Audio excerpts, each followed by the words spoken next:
আর মাত্র ৫ দিনের মধ্যে শেষ হচ্ছে নির্বাচনী প্রচার। সময়ের সাথে সাথে বাড়ছে প্রার্থীদের ব্যস্ততাও। নিজ নির্বাচনী এলাকা চষে বেড়াচ্ছেন প্রার্থীরা।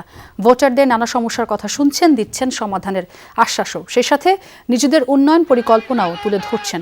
নানা প্রতিশ্রুতি দিয়ে চেষ্টা করছেন ভোটারদের মন জয়ে। লিফলেট বিতরণ, পথসভা এবং উঠান বৈঠকে সকাল থেকে রাত অবধি চলছে নির্বাচনী প্রচার। দলীয় প্রার্থীদের সাথে পাল্লা দিয়ে গণসংযোগ করছেন স্বতন্ত্র প্রার্থীরাও। ঠাকুরগাঁওয়ের এক নির্বাচনী জনসভায় বিএনপি মহাসচিব মির্জা ফখরুল বলেন, সম্প্রীতির বন্ধন দৃঢ় করতে বিএনপি প্রতিজ্ঞাবদ্ধ। বলেন, নির্বাচন বানচালে অপচেষ্টা চালাচ্ছে একটি পক্ষ। খুলনায় নিজে নির্বাচনী ইশতেহার ঘোষণা করেন জামায়াতের কেন্দ্রীয় সেক্রেটারি ও খুলনা ৫ আসনের দাঁড়িপাল্লার প্রার্থী মিয়া গোলাম পরওয়ার। অভিযোগ করেন, জামায়াতের পক্ষে প্রচারণা চালালে কর্মী সমর্থকদের হুমকি দেয়া হচ্ছে। উন্নয়নের জন্য আমাদের সবাইকে এক হতে হবে, ঐক্যবদ্ধ হতে হবে। এখানে বিভক্ত থাকলে চলবে না।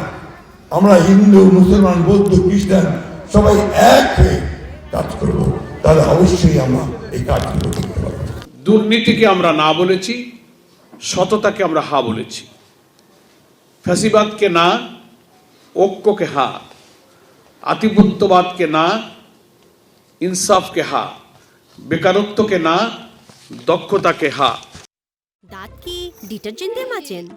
তাহলে ডিটারজেন্ট কিভাবে টয়লেটকে ঝকঝকে পরিষ্কার করবে? তাই বেস্ট এভার হারপিক। ডিটারজেন্ট না, বেস্ট এভার হারপিক নিন।